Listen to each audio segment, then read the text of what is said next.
बिना 12 में क्या अपडेट मिला, ये बेटियां कहाँ है? क्योंकि बार बार ये कह रहे थे अशोक गहलोत कोई भी आ जाए, गृह मंत्री आ जाए, बीजेपी का नेता आ जाए, स्मृति ईरानी आ जाए, बीजेपी के कोई लोग आ जाए, पर ये बेटियां है कहाँ? लाल सिंह मुझे बता रहे थे कि ये बेटियां कहाँ है, शायद किसी को नहीं पता।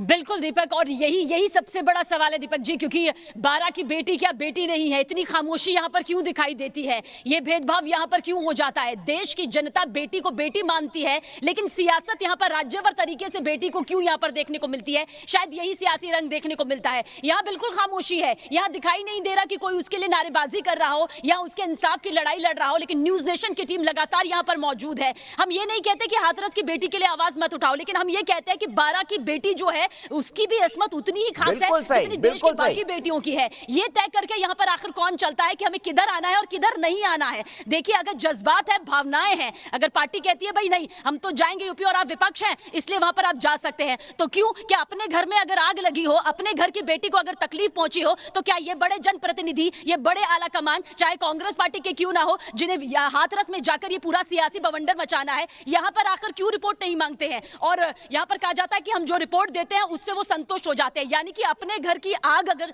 किसी को दिखाई नहीं दे रही तो सवाल यही उठता है कि 12 की बेटियों के लिए इंसाफ की ये लड़ाई हम तो लड़ रहे हैं, लेकिन जिन सियासी पार्टियों से उम्मीद की जा रही है आखिर वो क्यों नहीं लड़ रहे हैं? मेरे साथ मेरे सहयोगी लाल सिंह फौजदार लगातार बने हुए हैं। लाल सिंह, 12 की बेटियों के लिए इंसाफ न्यूज नेशन इसलिए कह रहा है क्योंकि हमारी नजर में देश की हर बेटी की वो कीमत है, लेकिन क्यों यहाँ की बेटी की सुध नहीं ली जा रही है? ना सियासी पार्टियों की तरफ से, ना पुलिस प्रशासन की तरफ से। बयान बदले जा रहे हैं उनके जबरन दबाव देकर। देखो सबीना जी, सबसे पहले मैं देश के सामने एक बात बहुत स्पष्ट कह देना चाहता हूं कि यह है अन्नपूर्णा धरती, जिसे 12 की धरती कहते हैं। न्यूज नेशन खड़ा है इस धरती पर और ये शपथ लेता है इन बेटियों को जब तक न्याय नहीं मिल जाएगा हम यहाँ जाने वाले नहीं हैं। कोई लोग इनके लिए आवाज उठाए नहीं उठाए, न्यूज नेशन आवाज उठाता रहेगा हर उस बेटी के लिए जिसकी क्या यहाँ पर है। बिल्कुल है सबीना जी, कब तक रहेंगे ये मालूम नहीं है। नहीं हो सकता है सबीना जी, हमारे कैमरों की वजह से अंदर है वो नहीं जाए, लेकिन पुलिस के जवान यहाँ तैनात है, सिविल ड्रेस में तैनात है, चारों तरफ तैनात है, अंदर तैनात है।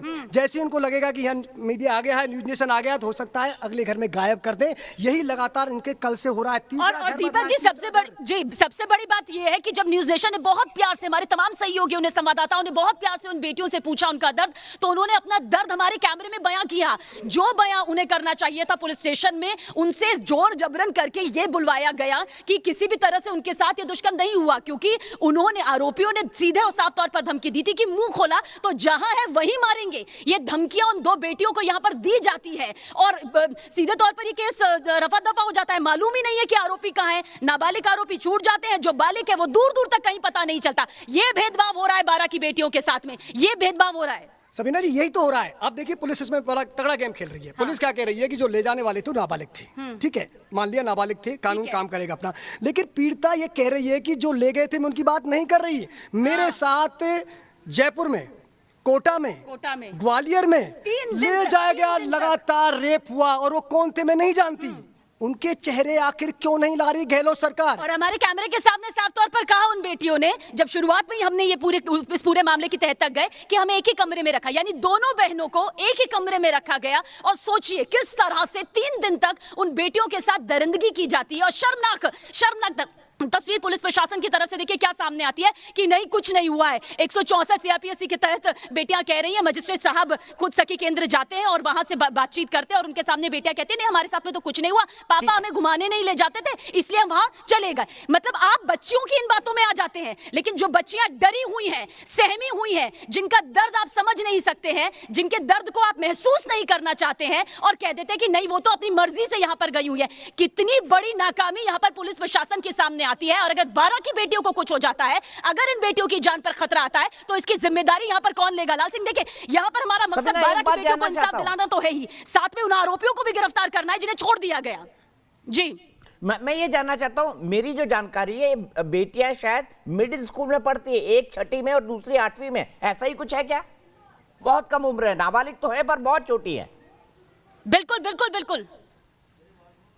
बहुत छोटी है बिल्कुल, क्योंकि हम एक जिम्मेदार चैनल होने के नाते हमने उन बच्चों की तस्वीर नहीं दिखाई है, लेकिन हम उनके चेहरे को देखकर, उनके डील डॉल को देखकर समझ सकते थे। दीपक जी, वो सहमी हुई थी बच्चियां, मतलब साफ तौर पर वो कह रही, मेरे रोंगटे तक खड़े हो रहे हैं, वो बच्चियां ये कह रही थी कि हमें जान से मार दिया जाएगा, मेरे पापा को, मेरे परिवार के सदस्यों को जान से मार दिया जाएगा अगर हमने खोला। आरोपी देखिए क्या कहता है, जहां दिख गई वहीं मार दूंगा अगर मुंह खोल दिया। ये हिम्मत है और यही पुलिस प्रशासन है कि वो जानती नहीं है इस वक्त आरोपी कहां है, उसे मालूम होगा कि 12 की बेटियां कहां है और ये बेटियां अभी इस वक्त यहां पर है। हो सकता है कि इस वक्त वो न्यूज़ नेशन देख भी रही हो, क्योंकि दूर दूर तक मुझे तो और कोई नजर नहीं आ रहा है। क्योंकि देखिए यही विडंबना नजर आती है, जहां सियासत जाती है हर कोई वहां चला जाता है, लेकिन जहां खामोशी जाती है वहां न्यूज़ नेशन मौजूद है। बिल्कुल, हम बिल्कुल सही कहा बार-बार सबीना नहीं ले रहे क्योंकि हमें अपने आप को चमकाना है, हम अपना नाम इसलिए ले रहे हैं क्योंकि हम जिम्मेदारी निभाने आ रहे हैं।